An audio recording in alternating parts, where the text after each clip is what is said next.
상담을 하는 전문가분들이 하는 이야기입니다. 가장 많은 상담의 주제가 무엇인가? 그 1위는 두려움이랍니다.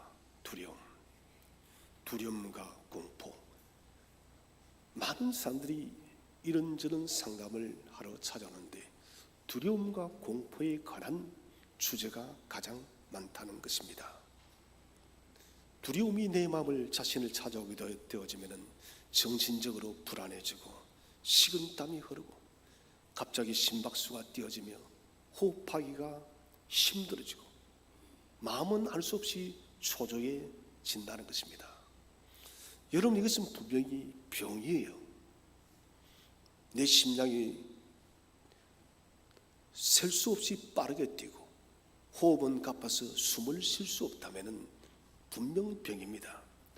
그런데 이런 사람들을 진단해 보면 적게는 50%, 많게는 70%가 아무런 병이 없다는 것이에요. 많게는 70%의 사람들이 아무런 병도 없이 그런 강박관념과 두려움과 초조함과 불안과 호흡이 가빠지는 그런 증세를 느끼고 있다는 것이에요.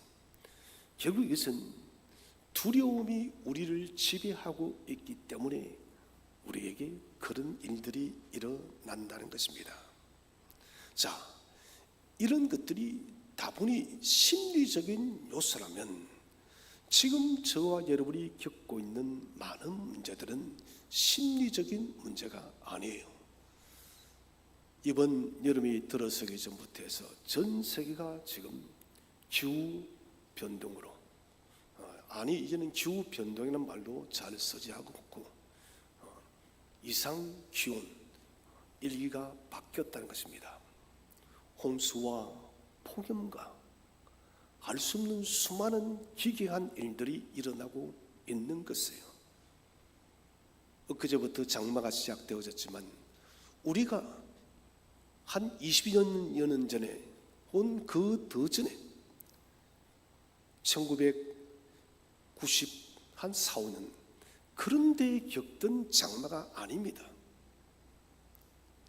비가 폭우처럼 쏟아지고 중국을 보십시오.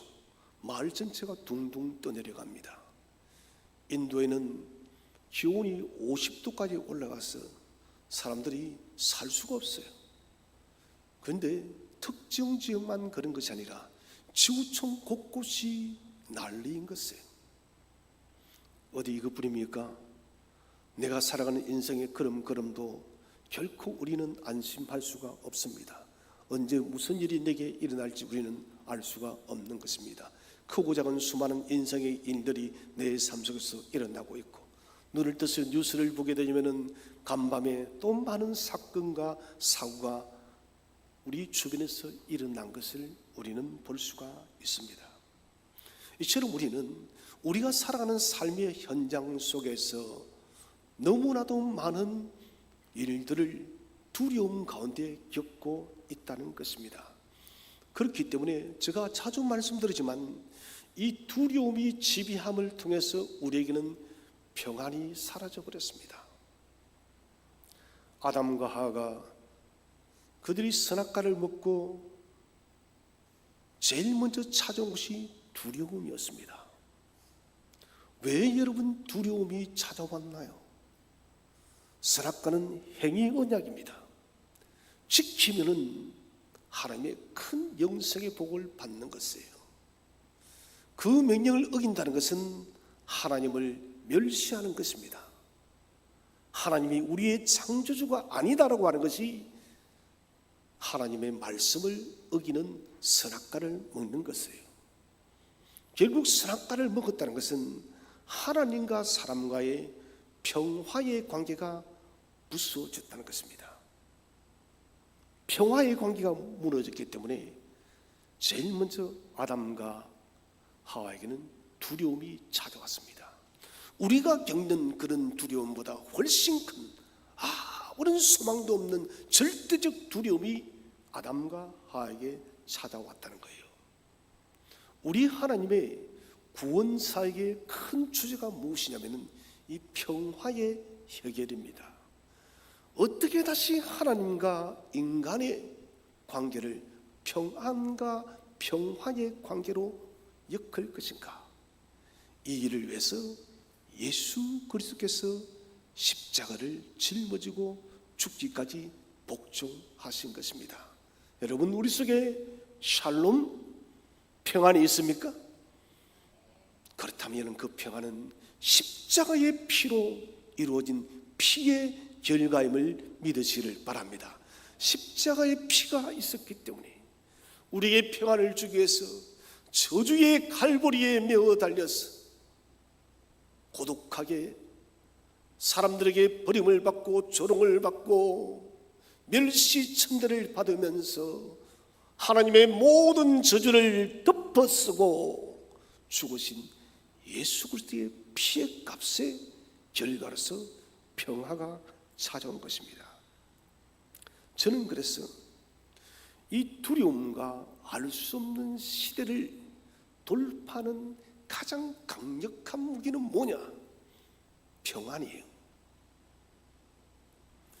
여러분, 우리가 이번 주를 살면서 돈이 없어서 어려운 게 아니에요.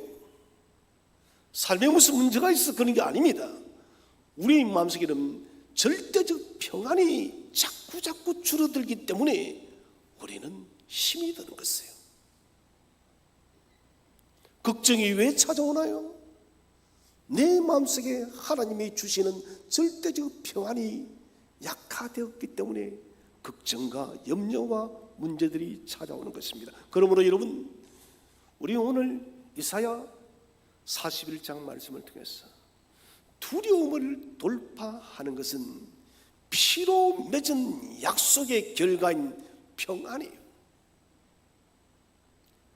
우리에게 이 평안을 주기 위해서 그리스도께서, 하나님께서 피로 맺은 언약을 통하여 예수님의 평안을 준 것입니다. 그러므로 우리는 이 평안을 가지고 이 세상을 돌파해 가야 되는 것입니다. 이사야서는 전체 3부로 구성이 되어 있습니다. 우리가 요한계시록을 신약 속의 구약에라는 말로 쓰기도 합니다. 구약에 많은 메시지 담겨져 있으니까요. 이 이사야서는 구약 속의 신약 성경이라고 이야기를 합니다. 먼저 1부는, 이사야는 3부로 구성이 됐는데 1부는 1장부터 35장 10절까지입니다. 하나님의 심판이에요. 나 여호와가 이스라엘을 심판하겠다. 왜 심판하나요? 우리의 죄 때문에요. 그리고 하나님은 이 심판을 이스라엘을 넘어서 열방을 심판하겠다는 것입니다. 35장 10절까지는 하나님의 은혜와 하나님의 긍휼이 전혀 보이지를 않습니다. 무서울 정도로 하나님의 심판이 강력하게 나타나고 있어요. 2부는 36장 1절에서 38장 8절입니다. 히스기야 사건이에요. 히스기야가 아수르의 대군을 하나님의 은혜로 이기고 난 뒤에 바벨론 사람들이 찾아왔습니다. 어떻게 그 전쟁에서 이겼느냐고. 그때 히스기야는 하나님을 정거하지 않았습니다. 자신의 보물창고를 보여주면서 이런 군사력이 전쟁을 이기게 했다. 그리고는 급기야 하나님의 성전 기물까지도 보여줬습니다. 하나님께서 성리케 하신 것을 자신이 마치 이겨서 승리한 것처럼 그렇게 교만하게 이야기를 한 것입니다. 자, 이사야가 이 36장 1절 38장 8절을 삽입부로 넣은 이유가 있습니다. 그것은 전반부 1부에 이 심판이 마땅하다는 거예요. 마땅하다. 우리가 여러분 아수르 대군이 하룻밤만에 무너지는 그런 위대한 하나님의 약속과 능력과 권세를 보고서도 우리는 하나님을 자랑하지 않는 게, 이게 여러분 우리의 불신앙입니다.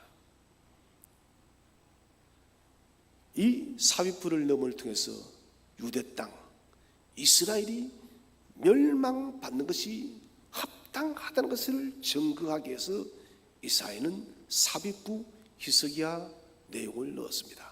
마지막 3부는 40장부터 66장까지예요.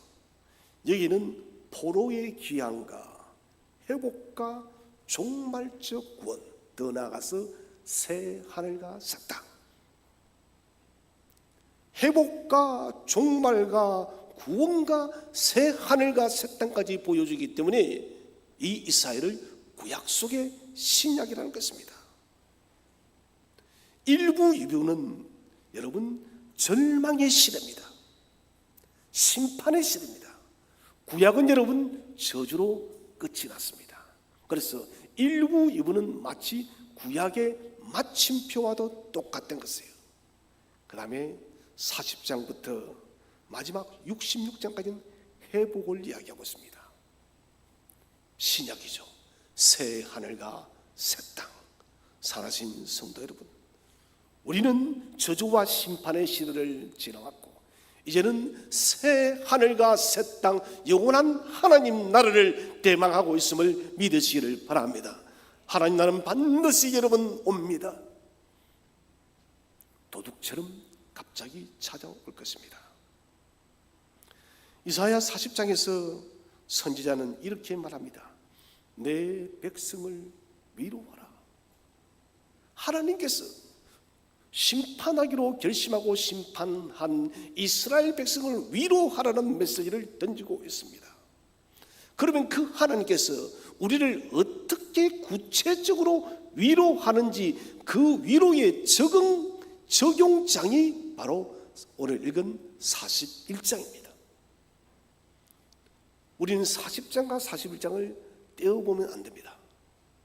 하나님께서 위로하신다 하셨는데 어떻게 위로하시는지를 보기 위해서는 반드시 41장의 내용을 알아야 됩니다. 절망의 시간이 지난 후에 이스라엘은 다시 고국으로 돌아올 것을 선지 이사야는 예언을 했습니다. 하나님은 말씀하십니다. 누가 이 모든 일들을 행하였느냐? 누가 이 모든 일들을 주관하느냐? 바벨론이 아니라는 것입니다. 바사의 힘이 아니다는 것입니다. 고레스의 힘이 아니다는 것입니다. 하나님께서 이스라엘을 다시 회복시켰다는 것이에요. 하나님이 행했다는 것입니다. 그래서 우리가 41장 4절 말씀을 한번 읽어보겠습니다. 41장 4절을 다 함께 읽겠습니다. 시작. 이 일을 누가 행하였느냐? 누가 이루었느냐? 누가 처음부터 만대를 불러내었느냐? 나 여호와라. 처음에도 나요, 나중 있을 자에게도 내가 곧 그니라. 이 일을 이스라엘을 누가 포로로 보냈고 이스라엘을 누가 건져내었느냐 이 말이에요. 처음부터 모든 만대를 내가 불러내었고 여호와께서 모든 것들을 계획하고 구상하고 실행하고 실천하고 인도한다는 것입니다. 여러분, 저와 여러분의 인생의 모든 걸음걸음, 삶의 모든 순간순간도 하나님이 계획하시고 하나님이 주관하고 하나님이 섭리하고 있음을 믿으시기 바랍니다. 하나님이 붙들고 계시다는 것이에요. 첫 번째 주제로 우리가 생각할 것은 누가 세상의 모든 일을 주관하시는가? 첫 번째로 세상의 모든 일들은 전능하신 하나님의 손에 움직인다. 자, 오늘 좀 전에 읽은 4절 말씀, 이 일을 누가 행하였느냐, 누가 이루었느냐, 여기에 여호와라는 말이, 나는 여호와라는 말이 여러분 무려 4번이나 들어가 있습니다. 하나님께서 이 짧은 4절 한 구절 안에 여호와라는 이름을 4번 넣었다는 것은 특별한 메시지가 있다는 거예요. 약속의 주체자가 누구냐는 겁니다. 나 여호와가 약속한다는 것입니다. 이스라엘이 여러분 바벨론 포로가 되어갈 때 70년의 기나긴 세월을 지낼 때 그들이 여러분 과연 희망이 있었을까요? 그러나 하나님은 선지 이사야를 통해서 하신 이 예언의 메시지를 잊지 않았던 거예요. 사람은 잊어버려도 하나님은 잊지 않습니다. 여러분, 오늘 4절 말씀에서 4번이나 여호와라는 이름으로 약속한 거예요. 여러분, 하나님께서 한 번만 약속해도 괜찮습니다. 그런데 4번이나 넣는다. 요즘에는 보험을 들면은 예전처럼 종이를 가져오지 않고 핸드폰으로 날라봐요. 그리고 거기다가 이름을 적고 하라는데, 그런데 저는 그 일이 너무너무 귀찮아요. 적지기는 보험 하나에 대한 20번 정도는 사인을 해야 되는 것 같더라고요. 너무 짜증이 나던데. 그걸 가만히 생각해 봤습니다. 보험회사에서 왜 이렇게 한 20번 정도의 사인을 받는가? 이것은 이 약관이 변하지 않는다는 거예요. 반드시 이 보험대로 한다는 거예요. 그리고 거기에는 보험사도 책임을 지고 나도 책임을 진다는 겁니다. 나도 20번 정도의 사인을 했기 때문에 반드시 책임을 진다는 거예요. 여러분, 그런데 오늘 사전에서는 우리 하나님께서 당신의 이름으로 약속을 4번이나 하고 있다는 것입니다. 이것은 우리에 대한 불변의 약속입니다.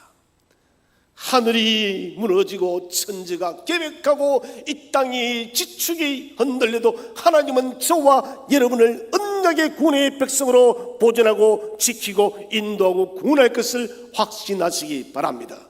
이것은 변화되는 것이 아니에요. 그래서 말합니다. 누가 행하였느냐? 누가 이루었느냐? 무엇을? 70년의 포로 생활을 마치게 한 이 사건입니다. 누가 자유를 주었느냐? 누가 처음부터 만대를 불러내고 만드는 열국의 모든 사람들이요, 열국의 모든 사람들을 불러낸 이 일의 주체자가 누구냐는 거예요. 메대와 파사를 누가 일으켰느냐? 하나님이요. 무엇을 위해서? 하나님께서 우리를, 저와 여러분을 바벨론 땅에서, 이 세상의 눈물과 아픔의 땅에서 건지기 위해서 하나님이 지금도 모든 열방의 세계를 움직이고 있음을 믿으시기 바랍니다. 항상 여러분, 세계는 하나님의 약속을 중심으로, 언약 백성을 중심으로 돌아간다는 것입니다. 행하고 이루고 온 열방을 불러낸 분이 나 여호와라. 처음도 여호와요, 나중에 있을 자에게도 내가 곧 여호와니라. 사람들은 이 세상의 인들을 정치인, 재력가, 능력가, 지혜로운 사람, 이런 사람들이 세상을 움직인다 생각하는데 천만의 말씀이요. 하나님은 그 모든 사람들 위에 계셔서 하나님이 이 모든 세상을 다스리고 운행하고 있는 거예요. 하나님이 운행하고 계시기 때문에 저와 여러분의 인생은 저 우주에서 바라본다면 전보다도 더 작은 저희들의 인생이지만 하나님 눈에는 그렇지 않다는 것입니다. 가장 복되고 가장 큰 인생이요. 그래서 하나님은 주목하는 것입니다. 크게 주목하는 것입니다. 세상은 우연히 운명처럼 모든 것이 이루어지는 것이 아닙니다. 하나님께서 하셨다, 강력하게 말씀하십니다. 4절에서 이 일을 누가 행하였느냐, 누가 이뤘느냐. 다시 말하면 저와 여러분의 인생을, 이 땅에 살아가는 모든 일들을, 저와 여러분이 부딪혀야 되는 이 모든 삶의 환경과 일들을 누가 이루어가고 누가 주관하느냐는 거예요. 그분이 바로 여호와 하나님이시단 거예요. 이것을 우리에게 약속하고 있습니다. 이스라엘을 바벨론에서 구출하고 난 뒤에 하나님은 바벨론을 부직갱이 삼아서 태워버렸습니다. 마찬가지입니다.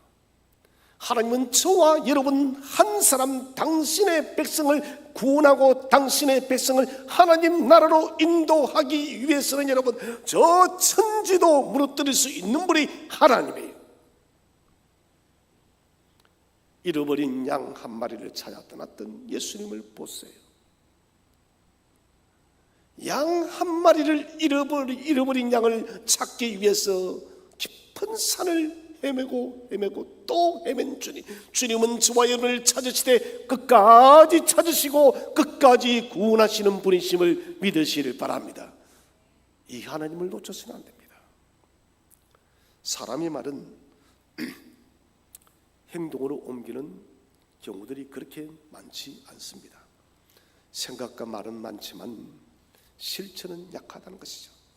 저는 우리나라 정치인들이 말대로 자신의 공약대로 정치를 한다면 걱정이 없을 것 같아요. 나라가 얼마나 여러분 태평을 누리겠습니까? 그런데 온갖 뉴스들 보면 여러분 매일마다 싸움이에요. 매일마다 싸움이에요. 좀 그런 싸우는 시간에 국민을 위해서 일을 좀 하면 안 되는지. 설문조사를 보니까 가장 거짓말을 많이 하는 사람이 누구입니까? 1위가 정치인이었습니다. 여러분 공감하십니까? 안 하시는가요? 저는 100% 공감합니다. 저는 지키는 것을 본 적이 거의 없어요. 뭔 공약이 그리 많았는데 공약 하나 제대로 지키지를 않는다는 거예요. 거짓말이 미덕이 되어지고 약속을 깨지는 것은, 신뢰가 깨지는 것은 그냥 보편적인 일입니다. 여러분 기억하시기 바랍니다. 약속에 철저한 사람일 때 우리는 그 사람을 예측할 수가 있어요. 그렇지 않는가요? 예, 알겠습니다. 내가 그때까지 가죠. 평상시에 약속을 잘 지키는 사람은 그 사람은 마땅히 온다 믿습니다. 그러나 약속을 잘 지키지 못하는 사람, 이 사람은 늑비공 같은 사람이기 때문에 약속을 해도 믿음이 가지 않는다는 것이죠. 여러분, 사람은 신실하지 못합니다. 저도 마찬가지예요. 신실하지 못해요. 그러나 하나님은 신실하신 하나님이십니다. 천지가 바뀌어도 하신 말씀은 그대로 이루시는 하나님이십니다. 지금까지 나의 모든 인생의 길 누가 인도하고 누가 섭리하고 누가 계획하고 누가 역사했습니까? 그분은 바로 약속에 신실하신 하나님이 저와 여러분의 인생의 모든 걸음들을 인도하였음을 확신하시기 바랍니다. 그 하나님이 우리에게 무엇을 약속하고 있습니까? 요한 3서 우리 1장 2절 한번 읽어보시죠. 너무나도 유명한 말씀이죠. 시작. 사랑하는 자여, 내 영혼이 잘됨 같이 내가 범사에 잘되고 강건하기를 내가 간구하노라. 아멘. 하나님의 약속이요. 사랑하는 자여, 언약의 백성이여, 언약의 자녀여, 구원의 자녀여, 네 영혼이 잘됨 같이 네가 범사에 잘되고 강건하기를 내가 간구한다. 주님은 지금도 이 간구를 하고 계심을 믿으시기를 바랍니다. 그래서 우리의 영혼이 잘 되는 거예요. 우리 범사가 형통하는 겁니다. 우리가 강건할 수 있다는 것입니다. 처음부터 신실하신 하나님, 당신의 이름을 걸고 우리에게 맹세하신 하나님, 4번이나 맹세하신 하나님, 이것은 무슨 말인가요? 책임지신다는 거예요. 여러분 그렇게 기도하세요. 힘 좋은 일을 당할 때 하나님 책임져 주세요. 따라 합시다. 하나님 책임져 주세요. 여러분 정말이에요. 무엇을 가지고? 이사야 41장 4절의 말씀을 가지고 하나님 이렇게 성경에 기록했지 않습니까? 당신이 기록을 한 이 말씀을 내가 주 앞에 드리오니 하나님 내 인생을 책임져 주세요. 하나님은 이 말씀을 부정할 수가 없어요. 둘째 주제는 흔들리는 세상 속에서 우리가 기억해야 할 것은 무엇인가? 세상은 우리가 알다시피 심각하게 지금 흔들리고 있습니다. 더 많이 더 편하게 살려 하지만 삶은 그렇게 계획대로 가지 않습니다. 서두에 언급했다시피 기후변화, 수많은 사건과 사고, 자연재해, 테러, 전쟁, 전염병, 하루도 무슨 일이 일어나지 않는 때가 없어요. 과학과 인공지능의 시대, 이제는 로봇이 인간과 함께 사는 시대가 되었지만, 그러나 우리에게는 만족과 행복함이 점점 떨어지고 있습니다. 현실을 바라볼 때 돌파구가 보이지를 않는 것이에요. 이런 두렵고 떨리는 세상에서 오늘 하나님은 말씀하십니다.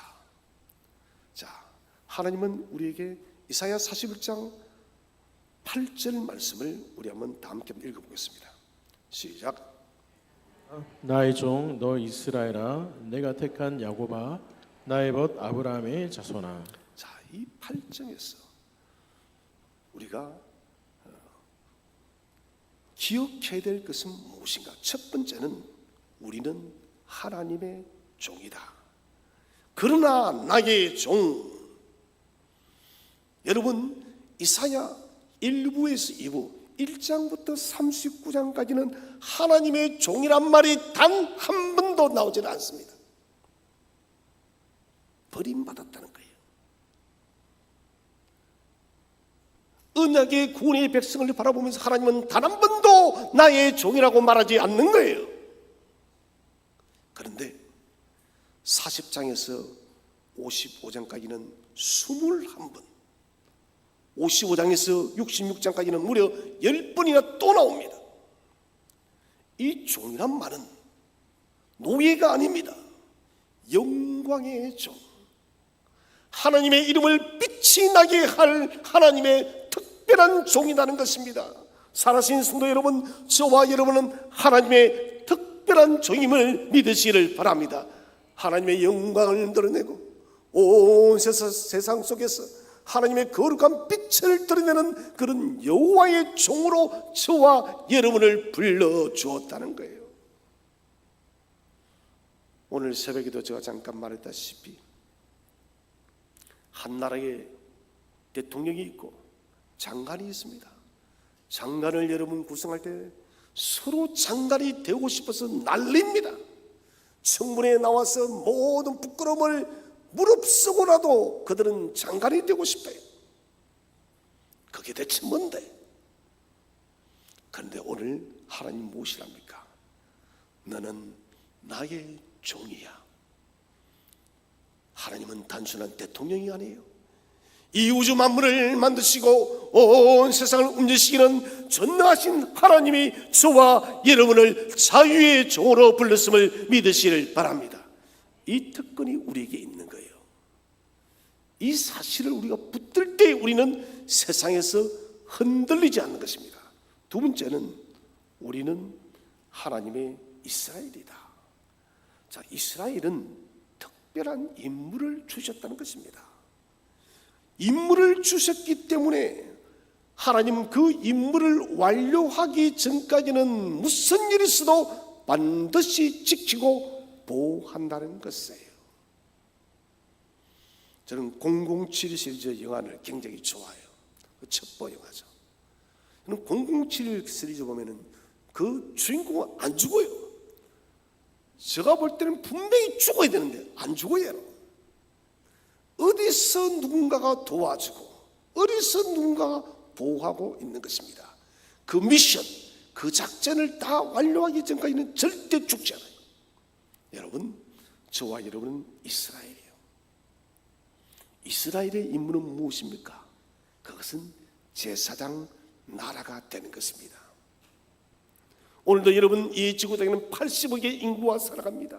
80억의 인구가 살아가지만 하나님을 모르고 죽어가는 수많은 영혼들이 있다는 것이죠. 이 많은 영혼들을 주께로 인도하기 위해서 저와 여러분을 하나님 나라의 제사장으로 삼았음을 믿으시기를 바랍니다. 이 사명이 다하는 그날까지 주께서 저와 여러분의 몸과 마음과 생각과 영혼을 지킬 줄로 믿으시기를 바랍니다. 그러므로 흔들리지 마세요. 세 번째로, 우리는 택한 야곱입니다. 야곱이란 이름은 하나님으로부터 이스라엘이 받은 이름이죠. 시르마에서 이스라엘이라는 이름을 받기 전에 하나님이 야곱이라고 불렀습니다. 이것은 왜 택한 야곱이라는 말을 쓰냐면은 하나님과 더불어서 힘을 얻어서 강하게 된 사람이라는 것입니다. 야곱이 이스라엘이 되어졌을 때 그는 족장의 반열에 올라서는 것입니다. 그래서 너는 택한 야곱이라는 이 말 속에는 하나님의 힘이 저와 여러분에게 함께 한다는 것입니다. 밤새도록 씨름할 때 여러분, 하나님이 천사가 힘이 없어서 야곱을 이기지 못했습니까? 아닙니다. 여러분, 나를 놓아라 라고 말을 하는데 천사는 그런데 나를 놓아라 할 것이면 도망을 가야 되지 않겠습니까? 그 도망가지를 않아요. 천사는 피신하지 않습니다. 그냥 말만 놓아라는 거예요. 그래서 무슨 말입니까? 하나님께서 야곱에게 새 이름을 주시고 그에게 힘과 능력을 주시겠다는 것입니다. 오늘도 하나님은 저와 여러분을 찾아와서 우리와 씨름하고 있음을 믿으시기를 바랍니다. 여러분, 그 하나님과 씨름하면서 하나님으로부터 공급되어지는 힘의 능력을 받으시기를 바랍니다. 네 번째는 우리는 하나님의 벗이다. 자, 이 벗은 문자적으로 사랑하는 자입니다. 그러면은 아브라함을 하나님은 당신의 벗이라고 불렀는데 하나님과 아브라함은 사랑 안에서 친구가 되었다는 거예요. 이것은 너무나도 복된 이야기입니다. 하나님은 아브라함을 당신의 친구로 여겼기 때문에 소돔 고모라를 멸망시키는 그 소식을 아브라함에게 들려주었어요. 오늘 우리 주님은 우리에게 말씀하십니다. 하나님의 벗의 후손인 사랑하는 샘트교회 교인들아, 너희들은 내가 사랑하는 나의 벗이라는 거예요. 이것은 복된 말씀이에요. 저와 여러분이 대체 무엇인데 우리를 하나님의 사랑하는 벗이라고 말씀을 하고 있습니까? 이것은 하나님의 은혜입니다. 이 네 가지, 하나님의 종, 하나님의 이스라엘, 택한 야곱, 하나님의 벗, 이 사중 구조를 쓰고 있는데 이 사중 구조는 하나님의 사랑을 이야기합니다. 네 번씩이나 나 너 사랑한다. 어떻게? 하나님의 종으로 너를 사랑해, 하나님의 이스라엘로 너를 사랑해, 택한 야곱으로 너를 사랑해, 하나님의 벗으로서 나는 너를 사랑한다는 거예요.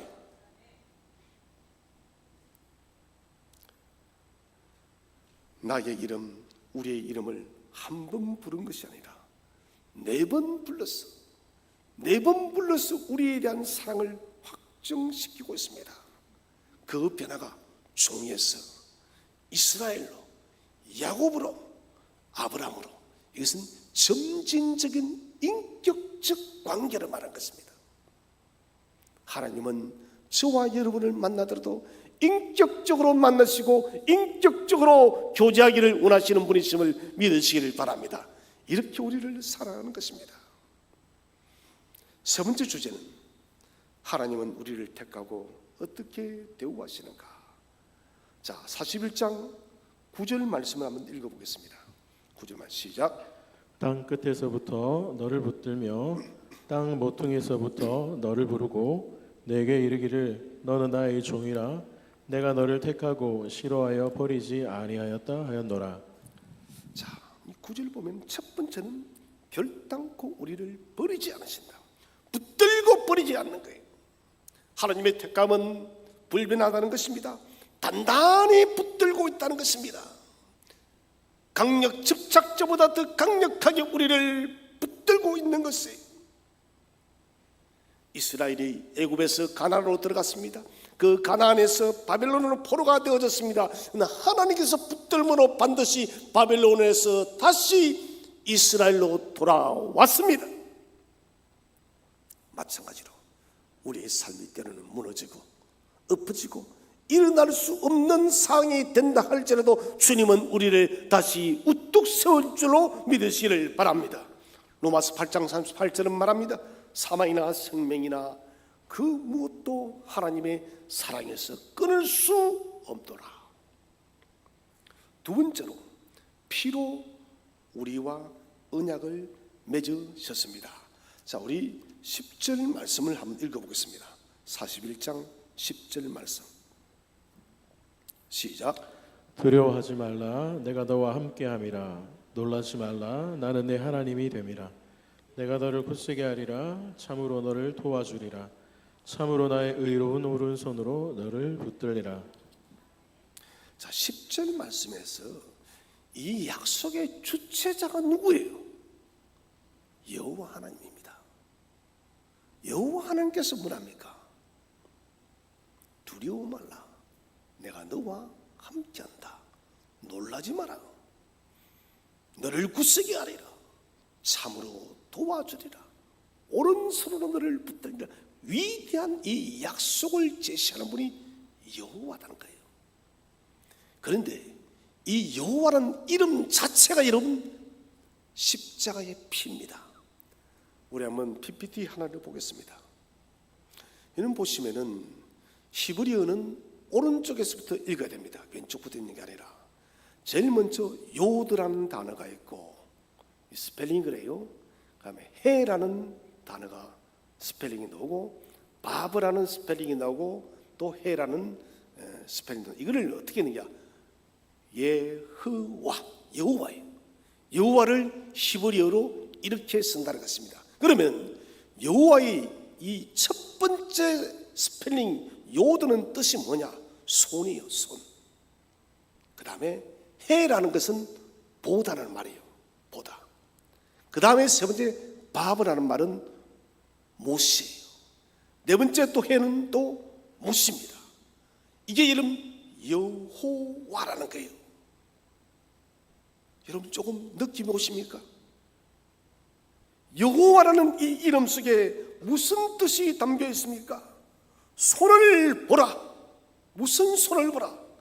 모세의 손을 보라는 것입니다. 다시 정리하자면 여호와라는 그 이름에는 손의 못자국을 보라는 거예요. 저는 이 여호와라는 이름을 보면서 좀 경기가 돋았어요. 여호와라는 이름 자체의 손의 못자국을 보라. 이름 누구의 손의 못자국을 봅니까? 예수 그리스도의 십자가의 손의 못자국을 하나님이 이미 보여주고 있다는 것이에요. 그래서 여러분 여호와라는 이름으로 약속을 한다는 것은 무엇으로 약속하는 것입니까? 십자가의 피로 약속한다는 것입니다. 그렇기 때문에 오늘 우리에게 하시는 이 5가지의 약속은 여호와께서 피의 십자가의 손으로 하신 약속이 되는 것입니다. 사랑하시는 여러분, 오늘부터 여호와라는 이름을 부를 때 이제는 함부로 말하지 마십시오. 여호와라는 이름을 부를 때 손에 못자국을 보라. 여호와의 이름을 부를 때마다 여러분 십자가의 예수를 기억하시기를 바랍니다.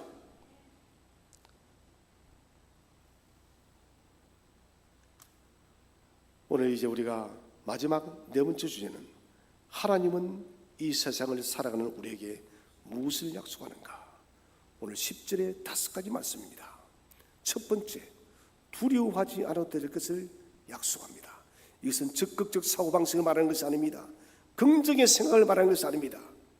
내가 두려움을 떨치는 것도 아니에요. 하나님의 두려움의 실체를 제거한다고. 왜? 십자가의 피로 맹세했기 때문에.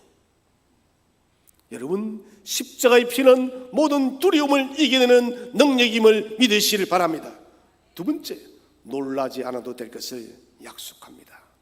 다급하고 위급한 상황, 눈을 크게 뜨고 겁먹게 되어지는 그런 순간에서 주께서 우리가 놀라지 않도록 지켜줄 것을 약속하고 있다는 것이에요. 세 번째는 굳세게 할 것을 약속합니다. 견고하게 하고 강하게 한다는 것입니다. 저와 여러분의 마음을 견고하게 하고 강하게 만들어 주겠다.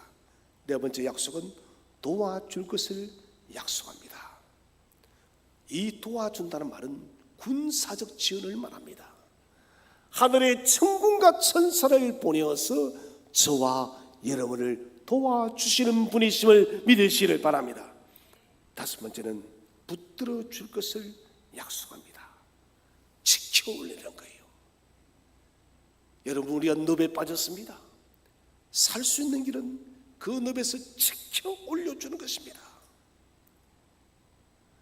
오늘 우리 하나님은 이 다섯 가지를 약속하기 위해서, 참으로 우리를 돕기 위해서 십자가에 못 박히고 죽고 부활하였음을 믿으시길 바랍니다. 여러분, 이게 여러분 십자가의 능력이에요. 이제는 여호와의 이름을 부를 때마다 십자가를 보라를 기억하시기를 바랍니다. 여호와의 이름 그 자체가 십자가예요. 그 십자가의 이름으로, 십자가의 능력으로 우리와 약속한 분이 바로 여호와 하나님이십니다. 41장 10절에 하나님은 오늘도 우리와 함께 하십니다. 삶이 힘들고 일어날 수 없는 시간이 우리에게 찾아올 수가 있고, 우리는 더 복잡하고 더 어려운 시대를 살아갑니다. 그러나 오늘 여호와의 약속을 기억하시기 바랍니다. 시편 121편 1절에 나의 도움이 어디서 올까?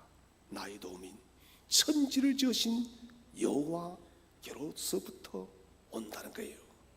피로 맺은 하나님의 약속을 붙드시기를 바랍니다. 이 약속을 붙들므로 우리의 삶의 현장에 어떤 두려움과 어떤 위협이 찾아온다 할지라도 여호와의 이름으로 십자가의 능력과 권세로 넉넉히 이겨나가는 저와 여러분 되시기를 주의 이름으로 축원드립니다.